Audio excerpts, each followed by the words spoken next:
Ha? Hindi ko narinig. Ulitin ko. I feel excited and really excited to share and speak my mind to our audience tonight. Oh! Oh! Di pa tanong yun ha? Di pa? Hindi ba tanong? Ba't lang yun? Nagsalita lang siya. Anyway, candidate number 1, sino yung mga kasama mo dito? I would like to thank my very able team, Honorable Productions, headed by my generous handler, Sir Genius Lopez, of course, my very talented makeup artist, Honorable Productions, Mr. Owner Ronald Fernandez Capita, Mami Erda, Sir Joey Fasheran, Mami ng Bayan, Mami Hanalea, and everyone who helped prepare and make us look our best tonight. Thank you so much, and I hope to work with you more tonight. Thank you so much, candidate number 1. Hindi ba yun question? Ano ba yun? Okay. So by the way, judges, tabulators, viewers, audience, babasahin po natin ang 2 beses yung tanong. Yes.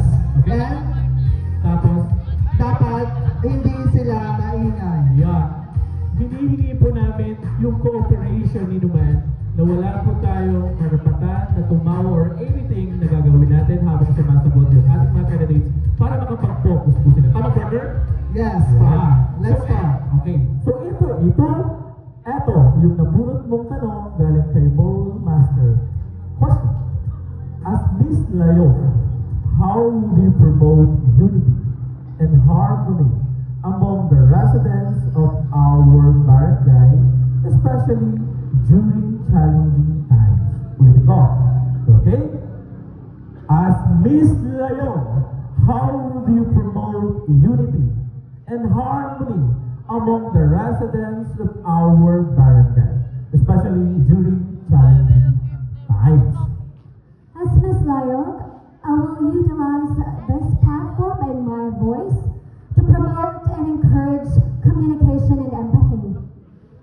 I am a firm believer that each and every one of us is unique and that we have to take into consideration diversity.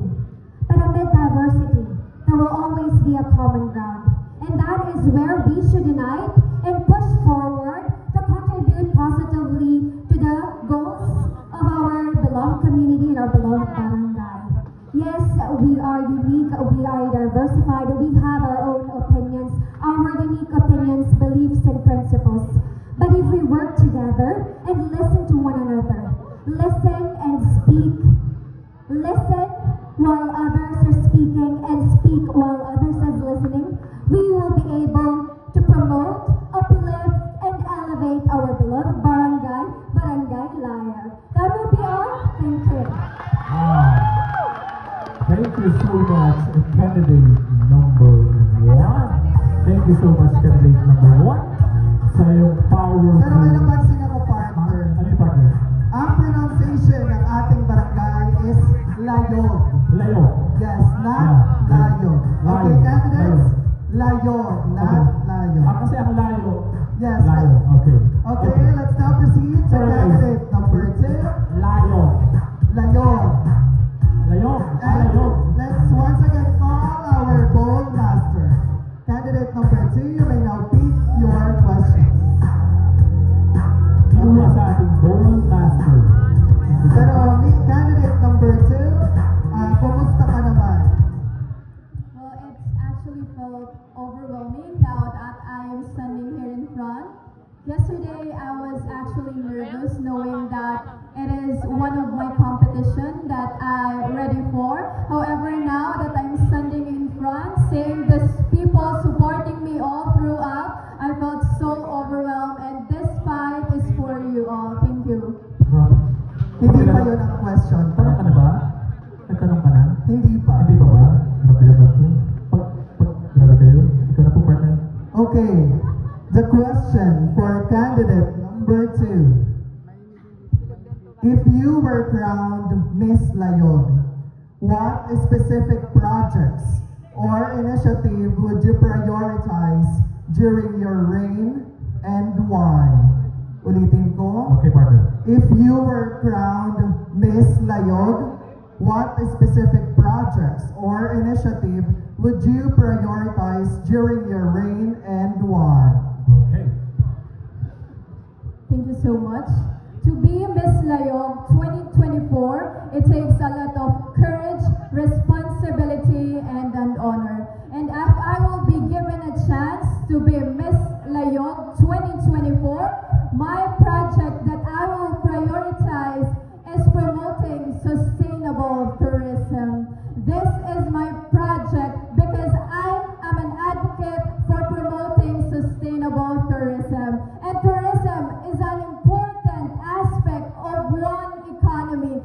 And I believe that if this project is here in Barangay Layog, we can have a community where tourism can prosper. And at the same time, this project will not just help Barangay Layog to be tourism progressive, but also will help the whole community of Barcelona. Thank you so much. Okay. Partner. Thank you so much, candidate number 2. Ano pala? Dalawa pa lang. May nanalo na ba?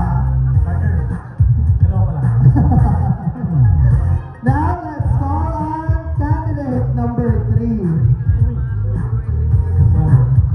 And once again, our bold master. Bakit masyado na lang ginagalingan? Ginagalingan na lang masyado? Huwag naman kayong gano'n. Nakaka-pressure maging host dito. Anyway, thank you.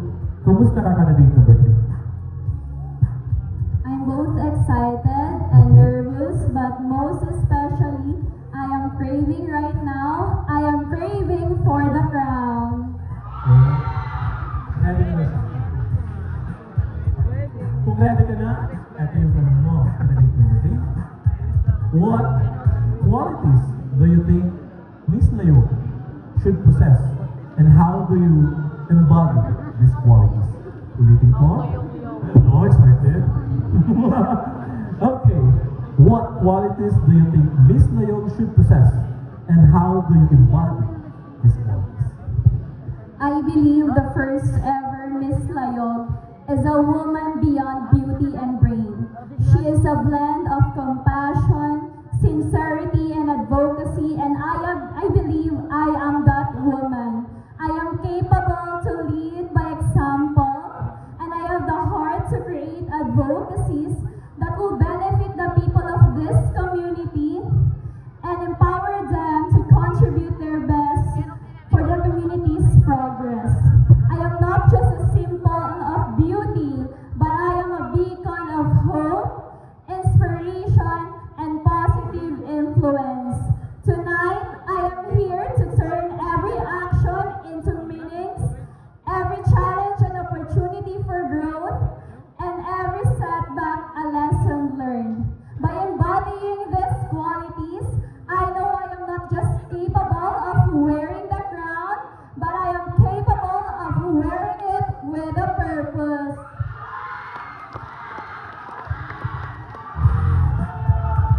Thank you.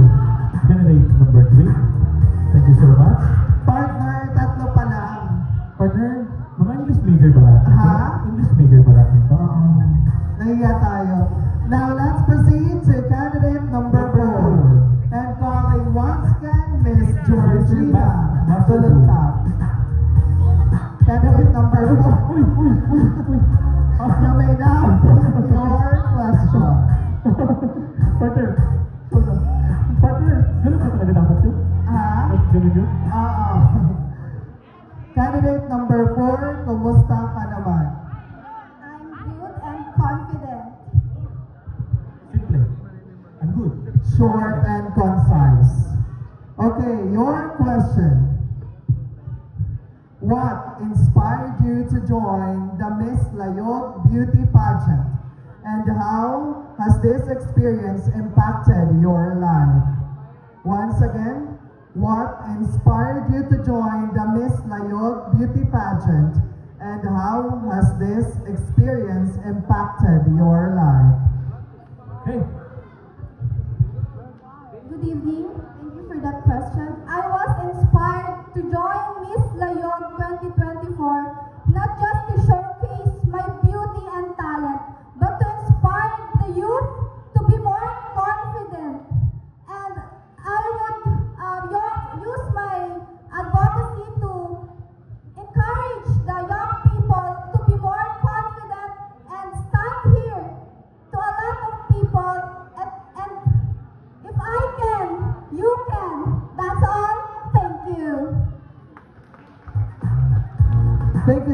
much, Candidate candidate number number 4. Ayan. We have candidate number 5. Bowlmaster. Bowlmaster. Bowlmaster. Alalayan natin. Oh, sige. Bowlmaster. Bigyan natin ng space si Bowlmaster. Uy. Okay, candidate number 5, you may now pick your question. Si Bowlmaster habang uy. Grabe si Bowlmaster. Hindi ka nakakapagsalita, partner, dahil sa Bowlmaster. Kaya nga. Patagal na gumaganda yung script niya. How are you, candidate number 5? I am happy and I am grateful to be part of this competition with one of the best and most powerful candidates I've ever met during my long years in being in pageants. Grabe. Hindi pa yung tanong. Candidate number 5.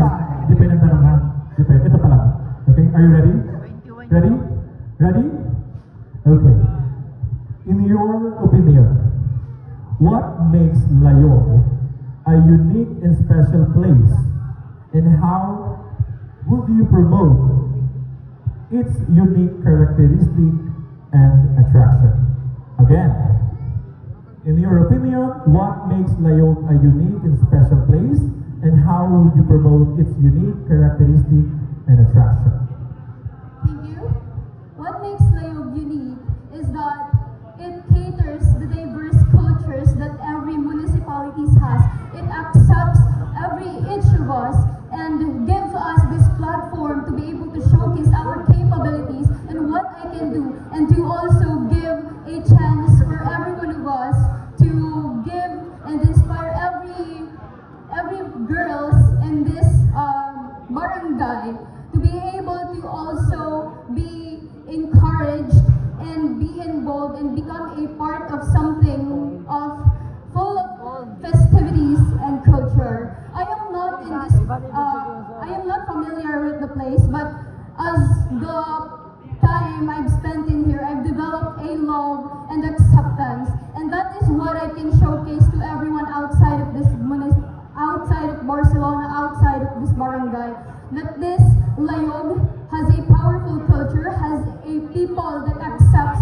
different kinds of women from different municipalities, and give a chance for everyone. Thank you so much.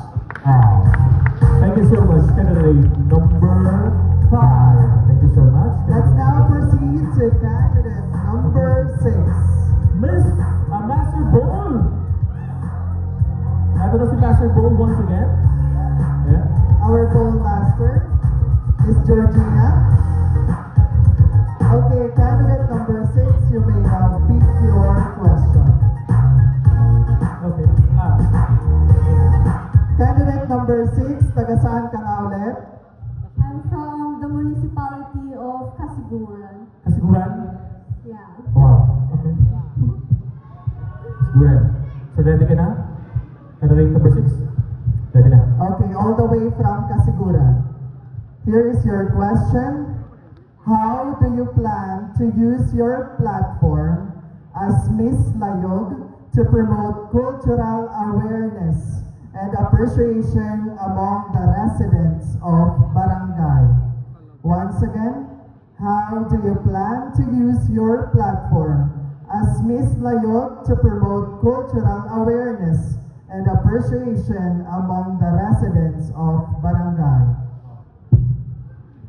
As Miss Layog 2024, I plan to promote promoting our local businesses, because in this they will have the visibility and appreciation from the people here in Barangay Layog, and by that we can help them rise their businesses. And as an advocate of it, I am truly honored to tell you all the importance of appreciating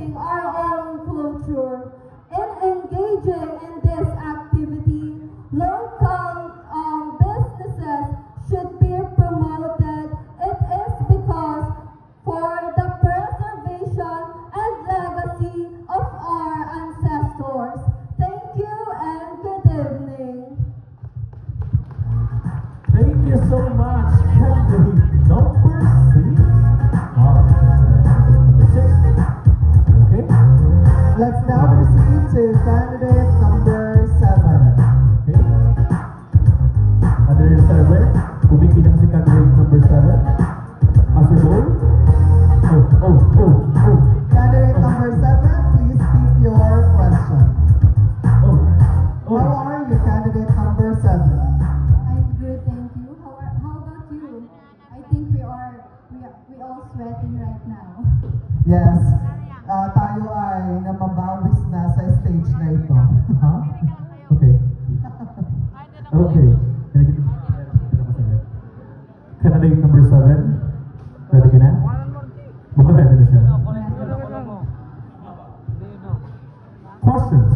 How do you intend to involve the youth in community development initiatives and encourage them to become active participants in shaping the future of Leon? Once again, how do you intend to involve the youth in community development initiatives and encourage them to become active participants in shaping the future of Leon? Thank you for that question. Let's all remember what our hero Jose Rizal said, that ang kabataan ang pag-asa ng bayan. So how would I invite them to join some programs of the SK? I would communicate to the SK chairman or personnel to make a program where they can use their skills or talents, and then we can have a leader that will serve the future. So, because I believe that a leader should not influence not just herself, but he influence also the circle of the community. That would be all. Thank you. Wow, thank you so much, candidate number 7. Yan. So we have candidate number. Thank you so much, candidate number 7. And now we have candidate number. Candidate number Partner, diyan ka naman, dito naman ako. Ha? Diyan ka naman, dito naman ako. Yes. Kasi parang ang press ko dun eh. Kaya pala nandun ka. Okay, Toastmaster. Candidate number 8. 3. Candidate number 8. Lakas makamayaman ng gown mo, candidate number 8. Yeah. So ito yung tanong ko. Candidate number 8, taga saan ka nga ulit? Ha? Yeah, oo. Taga saan ka? Diba? Ang guba? From Dubai. Ang layo. Bumiyahe ng 5 oras. 5 hours. Mas malayo sa bulan. Okay, here's your question. Okay? How do you plan to inspire and empower women in our barangay to pursue their dreams and aspiration? Once again, how do you plan to inspire and empower women in our barangay to pursue their dreams and aspirations? Thank you for that wonderful question. I believe tonight by standing here, I'm already inspiring young women to pursue their dreams. Why? Because let me tell you, I'm only 18 years old and this is the first time I joined my pageants outside the school. So I would like to say to young girls that please be confident, be who you are, because life is too short to regret. Once again, maayong gabi, mga layog nun. Thank you. Thank you so much, candidate number 8. And now we have birthday Candidate number 9. Birthday girl. Birthday girl, Ito na. Gold Master. Candidate number 9, na may now pick your question. Okay. Thank you. Candidate number 9, how do you find layog? Kumusta ang layog para sa'yo? I would say that Layog is such a beautiful place because Barangay Layog has a unity. Just like this program, we are gathered to see the shortings of the contestant, seeing the beauty, the knowledge and skill of each candidate. Thank you. Di pa yung tanong ha? Di pa? Ha? Di pa tapos? Kala niya tanong na. Okay, here's your question. Pero ito yung tanong. Okay. Are you ready? Ready ka na? Question. What do you think sets you apart from the other candidates? And why do you serve to be crowned as Miss Leon? Again. What do you think sets you apart from the other candidates? And why do you deserve to to be crowned as Miss Layog. Thank you. Okay, so as a contestant in front of you, I believe that each contestant in the stage has a different beauty and uniqueness. But at this point, I wish I couldn't compare myself to those 9 candidates because I believe that the candidates have a different beauty, just like I said, beauty and knowledge. And I think that the edge of me from those other candidates is that I am passionate in terms of hardworking, and I think that the person who should win the crown tonight is the person who worked hard for it. Thank you. Thank you so much, candidate number 9. Okay, we have our last candidate, candidate number 10. Yeah. Ang natitira. Yeah. Candidate number 10, may tanong ako sa'yo.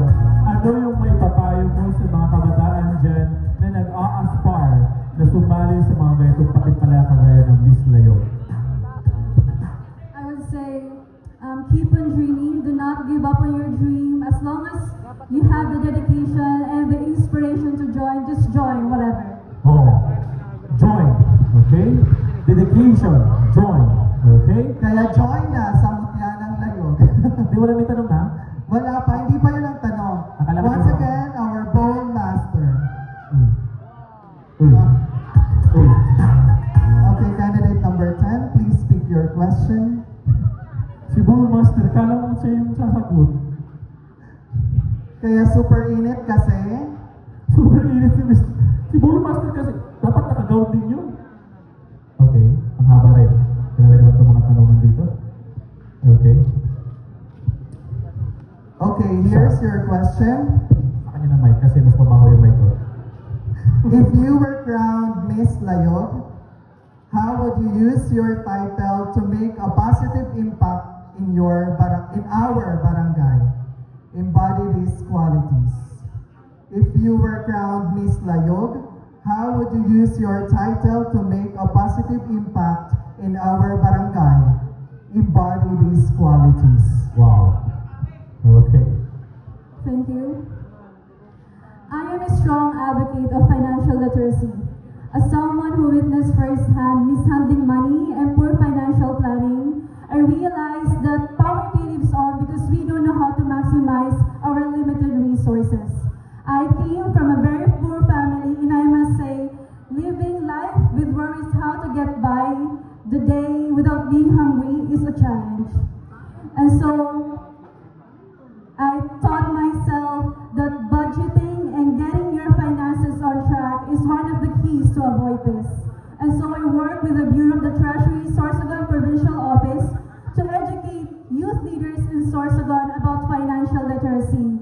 And I plan to do the same thing here in Barangay Layog because it is important that we instill to the youth that financial literacy is as important as the other basics in life. And with proper handling of our finances, we can realign the other branches of our lives and we can maintain equilibrium with our society dictates. Thank you. Thank you so much, candidate number 10. With the equilibrium. Narinig ko equilibrium rate nila 2005. Ngayon kulit na rin ang equilibrium. Wow. Equilibrium lang ang naintindihan. Yeah, yun lang talaga. Grabe yung kanilang